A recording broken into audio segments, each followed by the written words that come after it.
Hello, thank you for joining one more episode of Manada Podcast.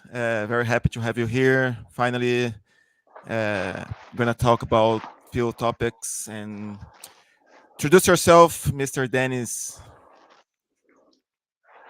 Yeah, my name is Denis Nealis, and I'm originally from Newport in County Mayo. I'm residing now in Galway City. Very cool, man. I know you run. You're a vegan activist, and I would like to know more. What made you become vegan, and you know, what's your history until now? Like your job before, where you came from, why veganism. I know you went through retirement, and now you start doing more sustainable style lifestyle. And yeah, talk a little bit more about that. What's the story? Okay, I'm from the west of Ireland. I suppose a traditional Irish family in a lot of ways. My father was a carpenter, and my mother was the stay-at-home housekeeper, Right, the homemaker, and right, very much the mover and shaker in the family. Um, I I I always had an affinity to animals. I always liked animals, and I remember one time in a fair day in the 1960s in Newport. We got the day off school. This is when the pre-marts, when the cattle were and the animals were on. The farmers would bring them in at 7 o'clock in the morning or earlier, and they would line the streets, a little bit like the Wild West, but without the wildness. And I remember going back town and coming across this guy who was selling the little chicks, the for laying eggs. So I yeah, helped him maintain them all day. I didn't realize what was going on, bringing him water, and then at the end of the day, he gave me a chick from as a present, to say thank you for helping him. So I had an affinity with little chicks. Then in the noughties, a friend of mine who's vegetarian, Emer, who works with me in Sentient Rights Ireland, mm, introduced me to veganism, vegetarianism, and I thought, yes, that's nice food. I could live this way. We talked about nutrition and everything else. At that stage, for me, it wasn't about the animals. It was about an alternative sort of lifestyle where I wouldn't be causing as much harm, and certainly the environment was being talked about. But then around 2017, I came across an article on Facebook from a page, it comes out of America, called Animal Matters. And they right, were talking about what happened to male chicks in the egg industry and how they're surplus to requirements and are either gassed or crushed to death on the day they're born. So that evening, I decided I was going to go vegan. I was shocked. I couldn't believe this. This It brought me right back to my childhood. These little creatures, just right. by dint of their gender. So cleared out the fridge, and I was a vegan. That No planning, nothing. I'm vegan now. it was very obvious to you after you got shocked by that. Yeah, I was horrified. I couldn't believe it, and the numbers were staggering. 7 billion a year worldwide, and we did a webinar with. I work with Sentient Rights Ireland. This side, that side, this side, and right. we did a webinar with Sandra Higgins from Eden Farm Sanctuary, Go Vegan World, and she had the figures for how many male chicks, this happens to in Ireland, and the Yeah, figure is 2 million. I reckon that's conservative. So the right. numbers are staggering. It's unnecessary. We don't need to eat Totally. hen's eggs. We don't need to eat any animal products. So that's why I continue to be vegan. Um, I can't change now. There's no question of that. Oh yeah. And how do you like? You became activist. You wanted to do more than just be a vegan. You wanted to let people know what's going on and how are the ways you're doing that before and now, and how Yes, you started my yeah, yeah yeah thank you. Yeah, thank you. Yes, my road to activism. I was never involved in anything. I was obviously, local groups like dramatic groups or football, sports, and things like that. That's what I was active in, and then work. But after I became vegan, I was becoming aware of, it kind of opens your eyes. And then a year or so later, Greta Thunberg came along, and she was doing a protest for climate on her own. And then that epic and famous trip on the sailing boat, the yacht, across the Atlantic, and that inspired me. My right. my daughter saw the changes in the my Facebook posts, and she bought me her Greta Thunberg's book for Christmas. No one is too small to make a difference. So I became a climate activist. I still wasn't an animal activist at this stage. I was working with Extinction Rebellion here in town and in Correct. Galway, and I joined One Future, who are connected to Friends of the Earth and um, work with the Green Party sometimes. So that was that. And then in 2019, uh, the RT Investigates did an expose about the greyhound industry and the horror show that is behind the scenes and how it's hidden and everything else. And I I felt saw I that. had to. I Pardon? think I saw that. Yes, yes, and then I realized I had to do something about animals. The climate was certainly an urgent thing, but it was animals. And then I realized Greta Thunberg herself was vegan, so there was a double awareness. And I Right. firmly believe that every animal activist should be involved in climate, and that every climate activist, environmentalist, conservationist should, at a minimum, be vegan. Totally, it's all connected. To me, it doesn't make sense any uh, person that claims to have a sustainable life without be a vegan person. Doesn't make connection, because the main thing they are not watching, the main thing, which is Yeah, yes, very yes, and frustrating. yes, and the one of the big impacts that animal agriculture worldwide has is on wild animals, wild habitat loss. It's the biggest cause of wild habitat loss, and we can see that in various countries, um, notwithstanding your own. And we Right. know from the importation records here in Ireland that we're importing up to 5 million tons of grain to feed the 120 million farmed animals that are violently slaughtered here every year.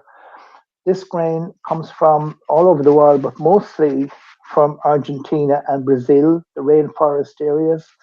It Right. is the cause of the rainforest. It starts off as the illegal logging, and then the ranchers move in, and then it's the monocrop. 50% of grain worldwide is used to feed farmed animals at Crazy. 100 billion. So these are enormous figures. It's an enormous amount of land, and Right. that's the other devastating thing that it's doing to the climate. Totally. And from your experience, what's the most effective way of activism that you realize that can connect people to at least watch what's going on, and make a decision? Yeah, we went through all the motions when we started. We were chasing many of the single issues, not least the Greyhound track here in Galway, doing a protest out of it on a Friday evening, and going to every other thing. But over a year or so, I came to the conclusion that um, protest has its place, and certainly we must protest.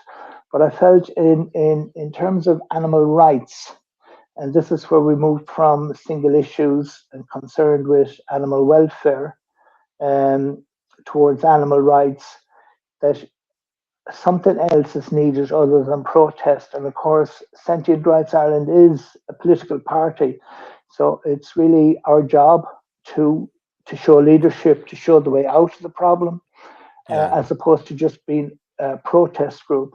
So we moved to outreach and education, and outreach and tasting as well, showing people, how nice vegan food is. I Right. work with Maureen O'Sullivan here in Galway, and we do what's known as the Irish Vegan Gala. This came after COVID-19, when we were trying to help local vegan producers and sellers to, establish themselves back in again, and then we extended it further afield to any vegan suppliers or producers. And we had two events in the Western Hotel. So this is another way.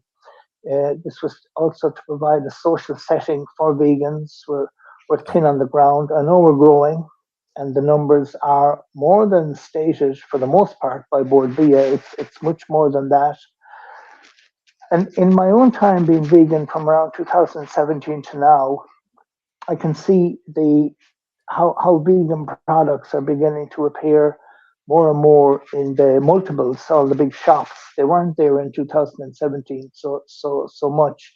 You'd have to go to a health food store somewhere like here in Galway, Evergreen, or maybe Holland and Barrett, and find the products, whereas now they're in the multiples. So this to me is a sign it's mainstream.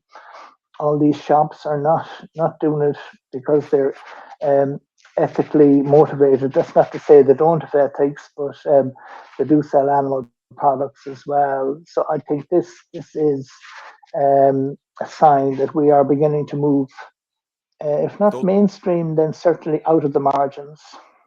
yeah.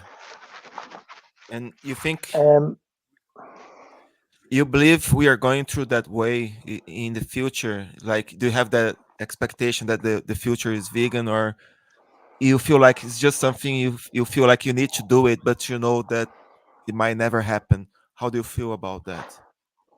I do feel it. I see. I look at other countries. Say, for example, Um, I suppose there's two strands to this. There's where food comes from, and then there's who consumes food.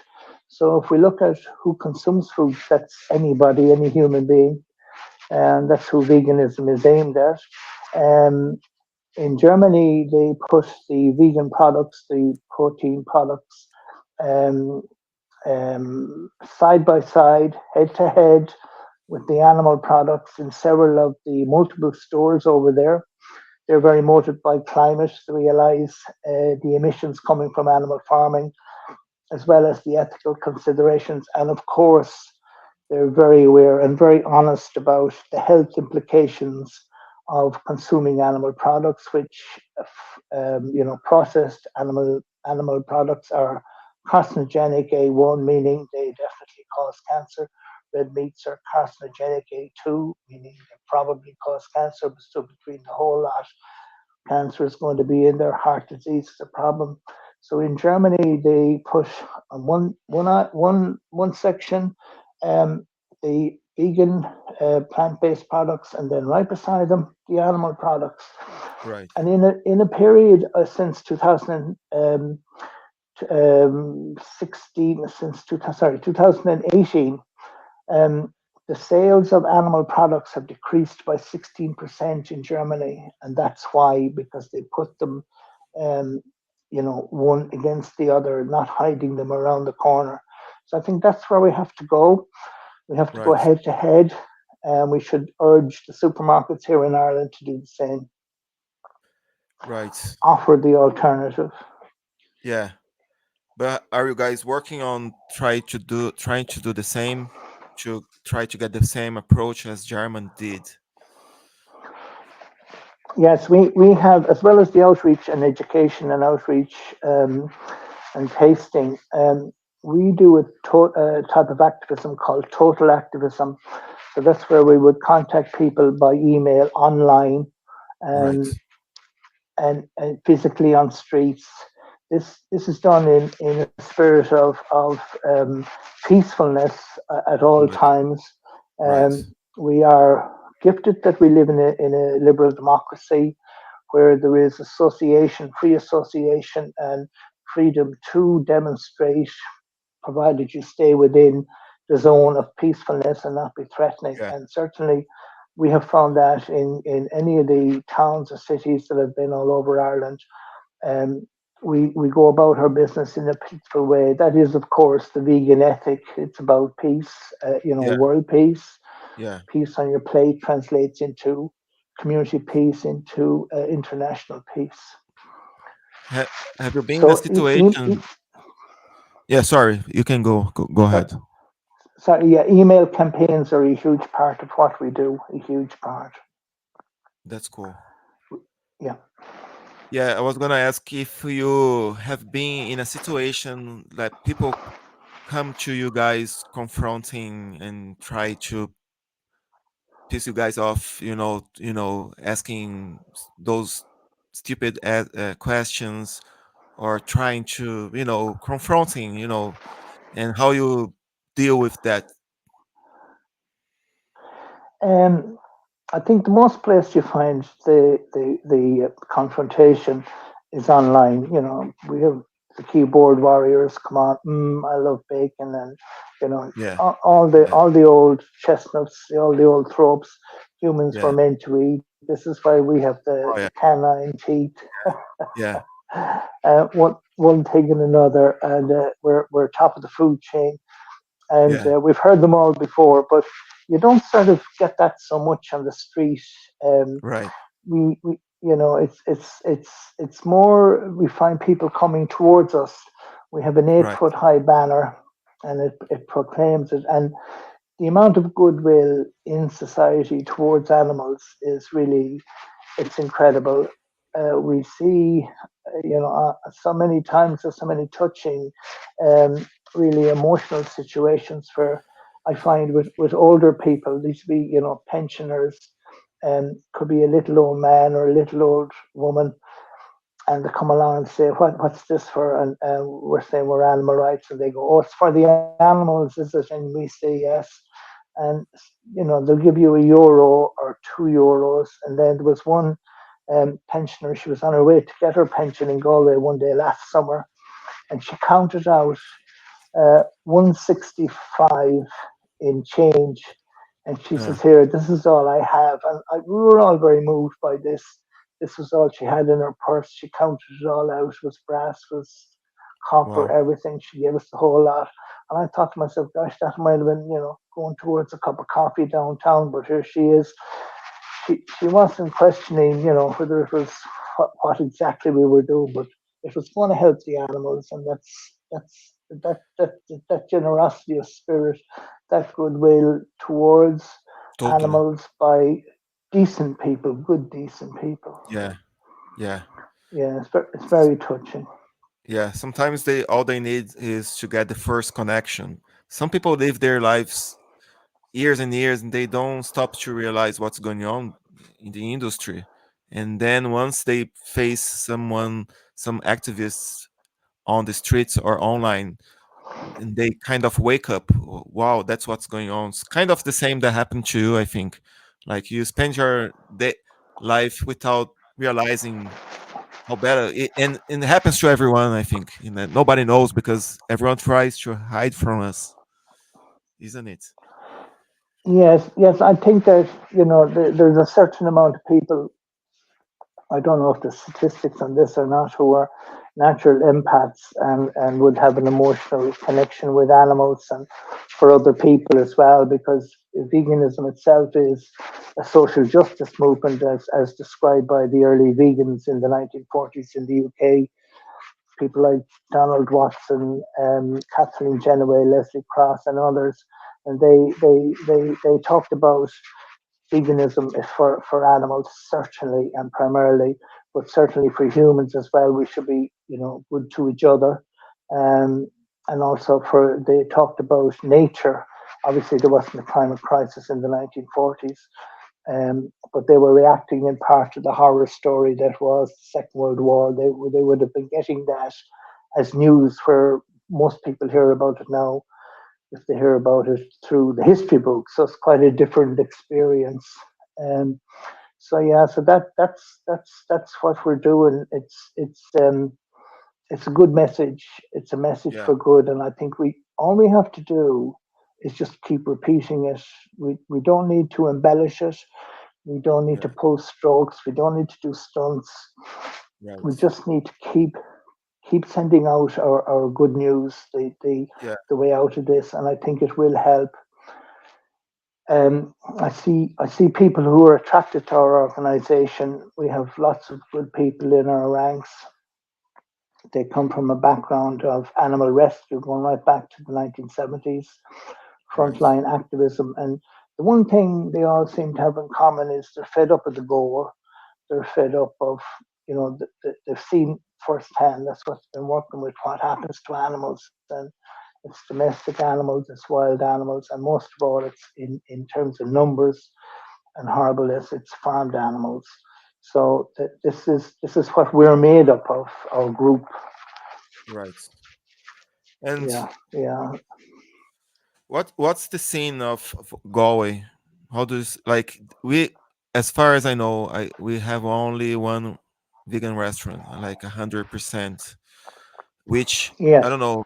I think it's very, you know, I think should have more. Like, uh, it's a yes, big yes. city. I would I agree mean, with. yeah, I would agree with that, Wagner. Um, we have as well. That's Greens and Co. And there's also the Lighthouse, and then right. there's some many other places like Reneo, beautiful Chinese restaurant down on Spanish Arch. They have their own vegan menu within their own menu, which is separate, and they're quite happy. Separate conditions in the kitchen. Yeah. Um, I had a pleasant surprise myself and a friend of mine coming back from Athlone one day. It was late in the evening when we were hungry. We didn't want to go uptown, and where would we try something? So we went into the hotel, the Park House Hotel, and they put up two beautiful meals. Nothing fancy. These were a salad, and one was stir fry, and it was Right. on a main course plate, and it was just spectacular.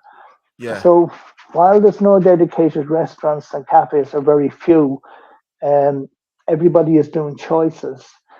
I think if we look at the early pioneers in Galway, people like the Gourmet Offensive, um, Vegano, Delhi Vegano, do beautiful food, and others that I'm not aware of. I think what has happened to them in a lot of cases, and why they come under pressure, is because of the previously mentioned range of vegan options now available in supermarkets. So you can get a vegan pizza. That's your fast meal for an evening if that's what you want. You've all the products to buy to make from scratch. You've soy, you've seitan, you've tempeh for the high protein value. And people are becoming aware of how to cook vegan from scratch. The whole Yeah. food, plant based diet. So I think that's kind of it didn't help the original, probably sole trader type operator who in the early days put their finance and reputation on the spot, and were brave and led the way. They were the pathfinders. Yeah. Um, as well as that, in terms of competition, Yeah. the other strand that we were talking about, apart from the consumers, we have to look at where the money is going in terms of government grants to make things competitive. Because we were talking about head to head in the supermarkets, but in the restaurants, if we look at where does food come from, obviously it's from a farm. So whether that farm is engaged in animal farming or growing, the amount of grants available to farming as a whole, 83% of that money, the grant money, goes to animal farming. But here's the rub. We're Yeah. not getting 83% of our nutrients from animal products. We're getting less than 40, it's about on average 36%. So why are we putting all that money into something that's not giving us the return in nutrients? So I feel if we look at the Denmark model, Huh. they give the grant money to growers, and the growers in Denmark are 76% of farmers. I'm not sure if that's exclusive or if maybe they're doing some animal farming, some growing, but it's 76%, whereas here we're down to, I think, about 20% or less, much less. And this is, I'm not talking about exclusive growers, but somebody that would be doing something part time. Yeah. Yeah. Um, and we've had the farmers markets going since, it was the 40s and the 50s, so there should be no problem selling fruit and veg if the grant money was there to make it viable, because it is quite labor intensive. Yeah. And I think that's the way forward, and that's what they're doing in Denmark. The grants are based on nutrient value per acre. So that is, and then that would give the restaurateur who's doing plant food or the cafe person, that would give them a huge advantage. They would now be able to be on a level playing field, as it were, in terms of pricing. Totally. So, It's yeah, huge. yeah. It's crazy. Yes. Yeah. The other thing probably too that's cutting into the the viability of totally vegan restaurants or totally vegan vegetarian would be a lot of the coffee shops are doing a selection or doing a small choice. So Yes. that's probably where people go to meet, and they're all over the place. Every one of them are doing something, and you can get plant milk and you can get the coffee. Whereas a while back, probably plant milk wasn't that available. But I don't know anywhere there's no plant milk anymore. I've never come across that recently. That's true. Every coffee shop I go, there's always an option, any a treat or something. Hmm. Because sometimes I know that it's just because uh, the demand, people are start asking more. It's not like they care, but they see there's a demand, so they start doing that. But anyway, it's good anyway. It's better not. It's better have it. Yeah, yeah, yeah. Yes, business people are led by demand. Yeah. We must be reasonable in what we expect from them. Certainly, the early vegan businesses were motivated ethically and will put their money into it, which is a huge risk at the time. But for any other business that does it, yeah, I think we have to be happy with that as well. And Yeah. you see a lot of the big food companies, they're doing market research. You've like Sons of Butchers here in Galway, they're doing products in the retail, they're extending the range all the time. You have Bird's Eye, you have many of the other big companies, they're beginning to offer products in supermarkets. So yeah, so it is expanding and it's giving everybody a good choice to Yeah. live that life that they want without having to work too hard at finding the ingredients. Yeah. How do you answer to that question when people say veganism is expensive? You need to be rich to be vegan because everything is expensive, etc.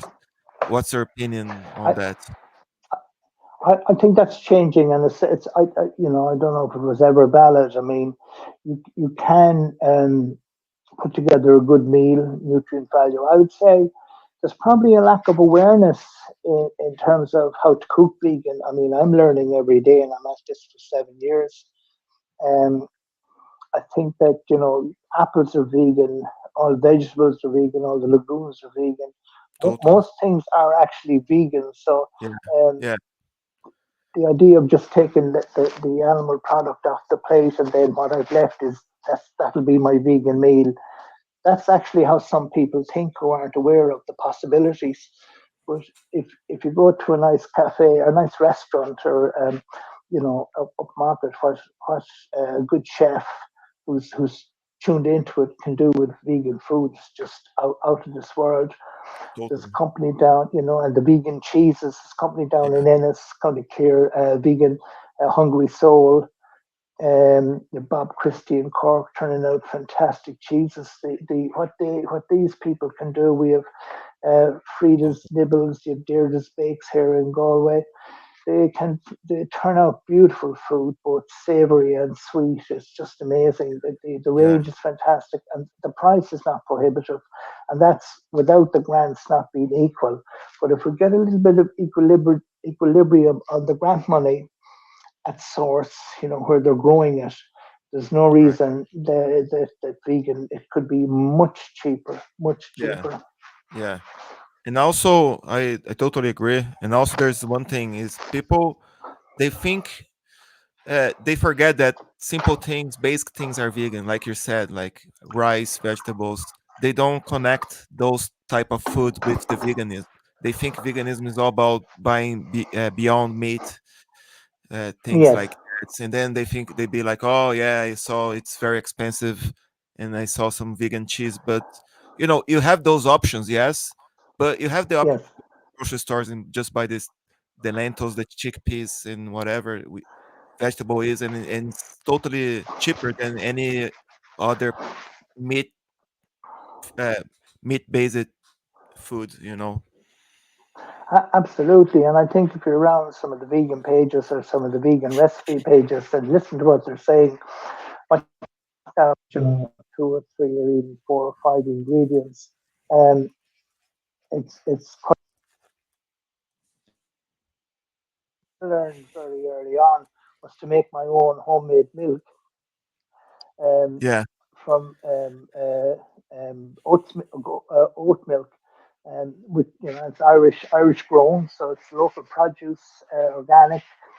Um, you just pop 100 milliliters of raw oats into a pint of water, pop it in the blender. Hey, presto, you've got a pint of milk in 1 minute. You don't Totally. even need to go to the shop. Strain it through an ordinary kitchen strainer, and you can use the pulp for a variety of dishes for yourself, burgers, into pasta dishes, or if you kind of think of anything to eat or you don't want to eat it the next day or so, give it out to the birds. They love it, especially the smaller birds. That's And cool. here's a tip for any gardeners: Yeah. the snails like it as well, and the worms, and not the worms, but the slugs. So if you want them to stay away from your own plants, leave some of that kind of pulp porridge out there, and they'll thank you for that, and you'll have no need to harm any wee creature in your garden. That's cool. So yeah. The other, speaking of food, I'm getting hungry, but the Oh other yeah. thing that I learned to do was to bake or roast, I suppose, roast chickpeas in the oven for 15 minutes, and they're just beautiful. It's a beautiful snack, full of health, full of vitamins, and it kind of replaced um, my where I, kind of a bag of crisps or something like that, that kind of snack food, but it's Yeah. also healthy as well. So Yeah. the options are fantastic. Yeah. Yeah. It stays like snacks, right? Like you can hear the crack like when you eat them.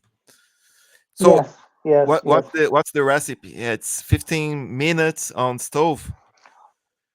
I think about 50 minutes in the oven. Put a Oven. tiny little bit of oil. Just to open the can, open the packet. Little do kind of a smaller pack, smaller than the can, smaller than the tin.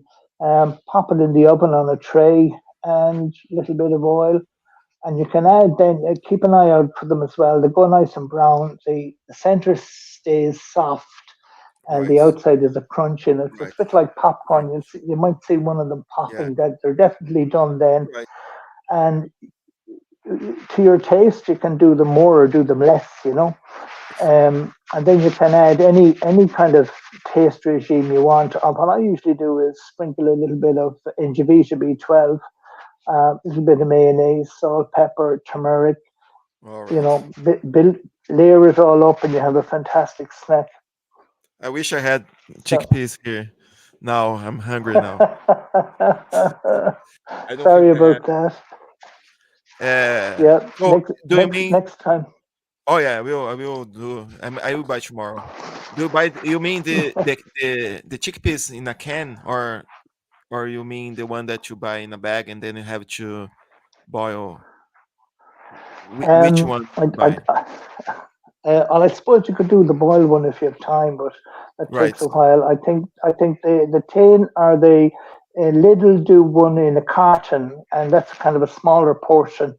So it's kind right. of something you could, consider as a snack. Maybe something bigger if you have company. The can would be ideal for two, I suppose. Um, it's quite simple. The method is quite simple. How about tofu? Are you a big fan of tofu? I do tofu from time to time, and I suppose the blocks that you get and you can marinate them. And Yeah, I'm not great at planning ahead, for the next day. For the next day, I try to right, do a weekly shop and work right, out what I'm going to like. What I get great mileage out of is the soya chunks that you have to rehydrate, and the soya mince. And right, you can make mince pies out of those. And the other thing that I've discovered recently is the cauliflower rice. I'm just crazy about that at the moment. And you can get it plain or you can get it savory. I'm not that gone on savory because usually it's got something kind of spicy or hot in it, and right, that doesn't suit me. But you can spice it up yourself. Then if you buy it plain, put anything you want into it. right. Nice. So I can say you know how to cook. You have like few options in your menu. Well, I left home. I was in my teens, my late teens. So you either have to learn how to cook Right. or starve, one of the two. Totally. So you became creative after vegan. So you made the things you know how to cook. You made the vegan version, I bet. Absolutely, and the bowl comes into play more often than not, and rather than the plate. But what I discovered, this is just recently as well, is some roasted asparagus tips make an absolutely beautiful sandwich. You can put in, a little bit of raw onion, maybe a little bit of mayonnaise or something else. Yeah. And I think that the one thing that's probably missing in my um, toolkit for cooking is Yeah. sauces. I would Right. love to know how to make more sauces. I had friends visiting here some time ago, and they were getting different things to make sauces, and it was like being in a hotel. They just had all these beautiful sauces. So I Yeah. took down some recipes, but I've yet to do it. I think I would recommend anybody if they want to enrich their lives, their eating lives, and their nutrition lives, to learn how to make sauces that don't have any additives in that you don't want. Totally. So Talking about your journey as an activist, like I know you yes. went through different areas in Ireland. Which one you think is the most people get more like the feedback you have in different areas? Are they kind of the same? You have a better is there a better area which they are more open, like Dublin or any other location in Ireland comparing to Galway? Yes, certainly the cities are, intuitively you would say that in a bigger urban gathering, that you're more likely to come across more vegans and people that would be have an affinity to you. But I think that's okay, and certainly they have to be covered. But I think the one other place that we need to go more and more is to the smaller towns. Right. We went to places, the right. Even we went to Westport, we went to Ballina, we went to Tullamore. Um, let's get into the small areas. They Yeah. actually wouldn't be used to people doing a demonstration on the footpath with placards, with a banner, giving out leaflets. It's not something you'd associate with a small town. It's usually what I would call the Hyde Park syndrome in London. That's where you get all the speakers speaking. And the Yeah. same in Dublin. You go down Grafton Street any Saturday, you're going to find a selection yeah, of buskers, and somebody is going to be, not somebody, but several different groups are going to be there, you know, promoting their own party piece, and that's okay. But yeah, certainly the smaller towns are somewhere people should go. Absolutely. yeah. Makes sense. Yeah, we Yes. don't see Yes. that in small areas, just always big towns. And but it's good to people in the country knows, and how is the Yeah. feedback, Yeah. Yes. like, Fantastic. One with a lovely experience in several places, but the one that stands out for me is the one in Carrick on Shannon.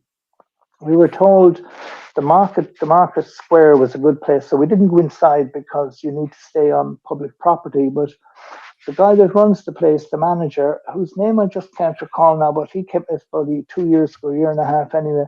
He came out to us and he was looking at our literature, and he was quite taken aback because it's actually a farmers market there. I think I'm not sure is it once a week or once a month. And he said, "Why don't you come up for that?" He says, "And we'll get you inside." He said, because he came out to us a second time later on. We had a great long chat. He was really fascinated with us. And he says, "Come in, you're welcome. Come in and we'll get you a place and you can, do what you're doing here." So we're going to go back there this year sometime, if not certainly next year. We have a lot of other places to get to. Ireland is a big place. I know it's a small country in the whole scheme of things, but there's an yeah, awful lot of small towns. yeah. How about the vegan gala? What's the status now? I know you guys had two editions, right? As far as I know. Yes, yes, we Uh, did, we did. uh, what's the story? Is there any plans? Well, Let me know if you can share. yes, well, the story with with the vegan gal, I'm stepping out of it, and as far as I know, they're going to go more into working Okay, on the street with an option to do the gala, okay, as another stage. Um, but they're going to do tables, which will be tasting tables, and we'll be right, delighted. We'll be delighted to see that and work with them and cooperate with them if we could, because our ideals match. cool. And I think that would be it, to bring the vegan food to people.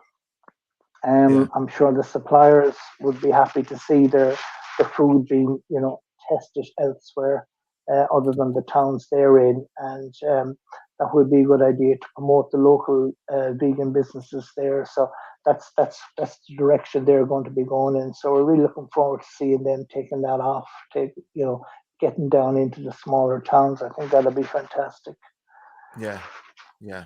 That's cool. I went this last Saturday to the market in the Spanish Arc. Uh, Yes. there's no vegan places there, but I saw some of them offering vegan option, which it's a bit of change, isn't it? Like at least Yeah, few up. Oh, it's a change, and it would be a nice place to put the vegan stand, to promote veganism there. yeah, Of course, you're not just promoting the food; you would also be promoting, the social dimension, the social yeah, justice dimension, yeah, world peace, the things that a lot of people aren't aware of. yeah, And I think the other thing probably we have to do as a movement is to reach out to farmers. They are the custodians of the land, and to get them to try and do veganic farming. There are people down in Cork, James O'Donovan and others, doing wonderful work on that yeah, sustainable farming in the veganic mode. In Sentient Rights Ireland, we did a webinar with Jimmy Vidal. He's out of Quebec in Canada. They're part of the North American organic veganic certificate, and they help farmers transition from right, animal farming to veganic growing, and they help them with their knowledge. And the one thing that he said to me, which was, it just came a bit late for my own project, because I grow organic in out my back. It's not a big setup, but right, last year I got 6 weeks that I didn't have to buy any vegetables in the shop, and that's out of a very small space. But he's saying that when you're starting your project, whether it's um, for home use or for commercial, to start 2 years ahead on composting, and then you have a whole big stock of vegan compost built up, Right. so that you don't need to be buying in expensive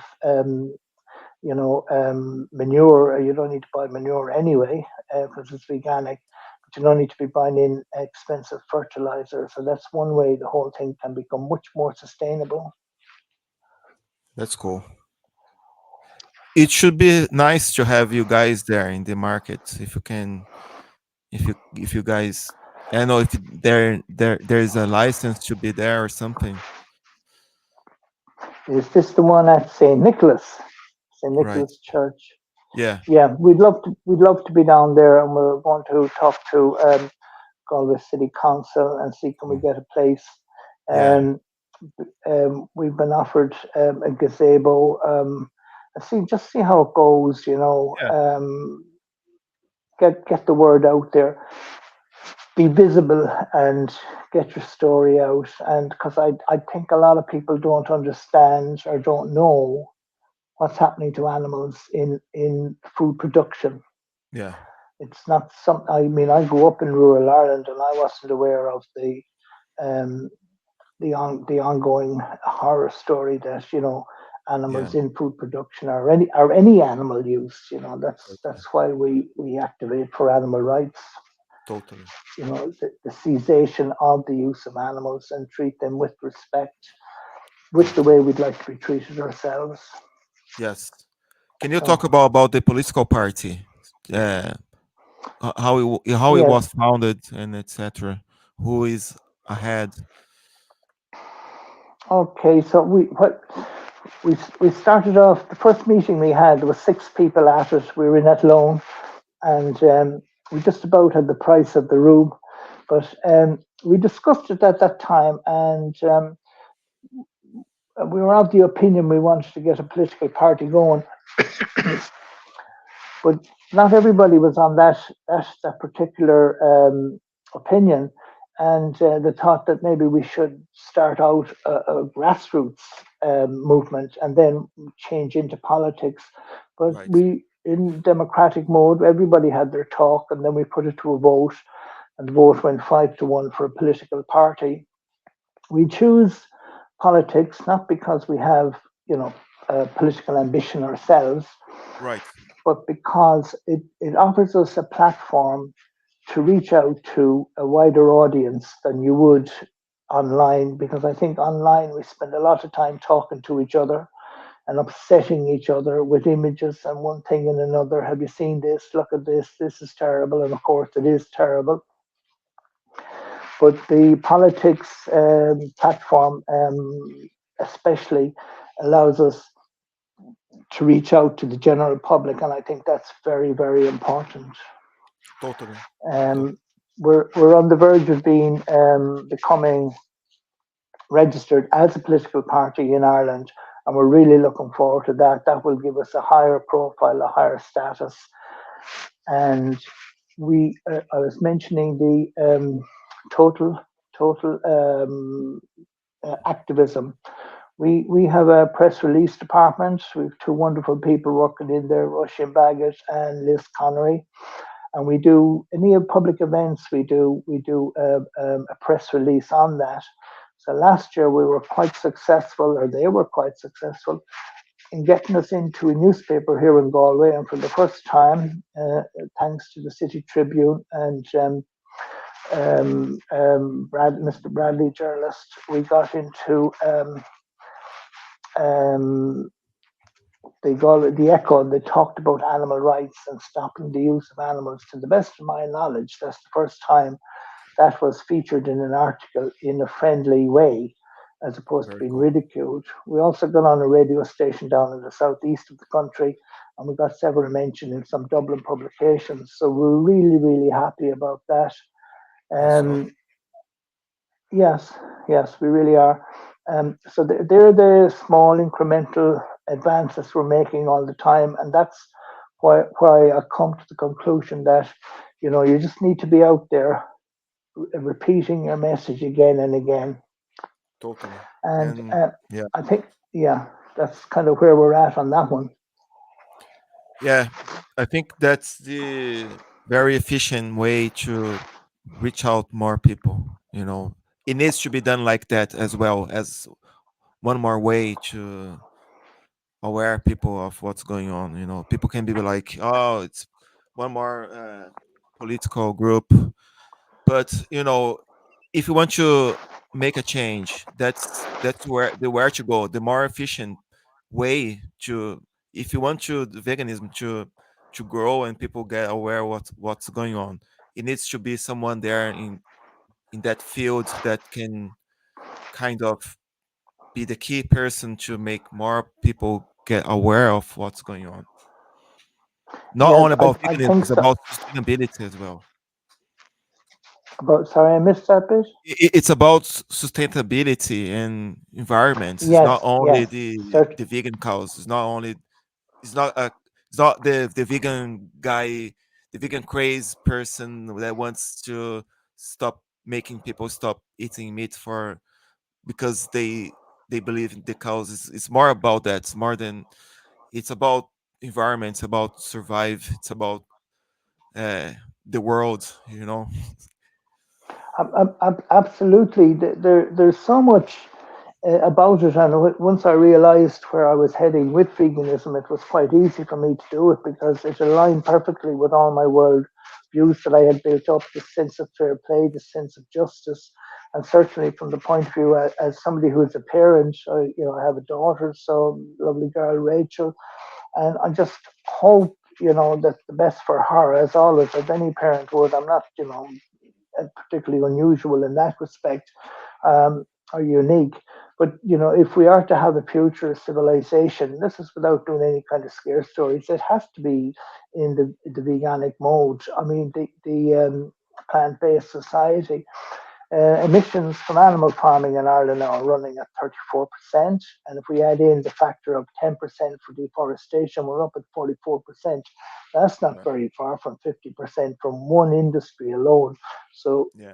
I would say to the Green Party or any other of the parties who are looking at the climate bill, because I work in climate myself with One Future, Right. you have to include animal farming and you have to tell the farmers the truth. That's why they're unhappy. They know they're not being told the truth. They know they've been busy. They can only go so far with animal farming, and you have to have a big unit to make it really pay. It doesn't really pay people when they're in a small unit. If we look at the west of Ireland, where I'm from, the vast majority of small farmers, they're not making their living from the farm. They have to work outside, whether it's a factory or a school teacher or something like that, or a business, small business, maybe a pub or a shop. Um, so this is where they have to look at the situation and try and get these people to move away from animal farming, have the incentives there. This is back to the sustainability. So I'd agree with you wholeheartedly there, Wagner. Cool. That's very Yeah, nice. absolutely, absolutely. Um, the the other thing that strikes me is the amount of wonderful people I've met in activism. Not just in our group, but in all the groups. There's some fine, fine people there, and I've been very lucky to be able to work with them. I really count my blessings on that and their um, ability and why they're there. Just wonderful, wonderful people. Cool. Yeah, that's awesome. I met wonderful people as well in this journey as a vegan, Hmm.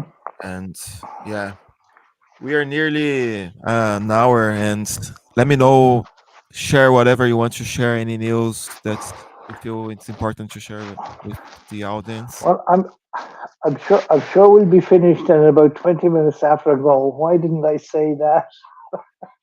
Um, just give a big shout out to everybody in Sentient Rights Ireland and all the people that I work with and all the people that I know, my friends and family as well. And we did an election recently. We put 6 candidates in the field, and we got very close to 600 votes collectively. It's not we weren't expecting to get elected. We went as paper candidates. We were spreading the word. We were making people awareness, and that's what we're for, and that's what politics is, for Yeah, us to make people yeah, aware and bring yeah, about social change like that. We know it will take a while, but we're going to stick at it. We're not going to go down the Totally. distraction of single issues because Yeah. it's a little bit like chess. You can see it, say, with the hair coursing campaign. The early activists that started that off in the 60s, they were always active, and probably I would say they weren't vegan, and that's not a criticism. Not criticizing anybody at all, and they were talking about cruelty and suffering and Totally. abuse. And then come the 90s, uh, the authorities and the industry itself, the coursing industry, decided to put a muzzle on the dogs, and that way it would take the blood out of a blood sport. Now, of course, it didn't achieve that, but what it did achieve was it took the heat off the industry in terms of the media started looking away. They don't look anymore. But really, we need to look at these things as if they're a rights issue.